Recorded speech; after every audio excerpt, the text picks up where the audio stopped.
We interrupt our program to bring you this important message.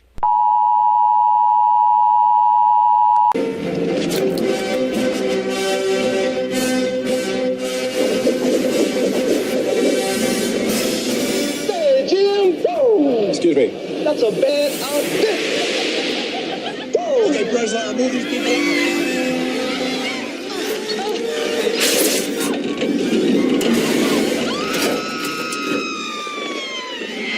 God, look up there. What the hell's that?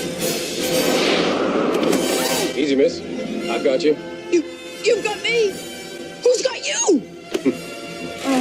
I can't believe it. I just cannot believe it. He got her. I'm Donald Trump, and I approve this message.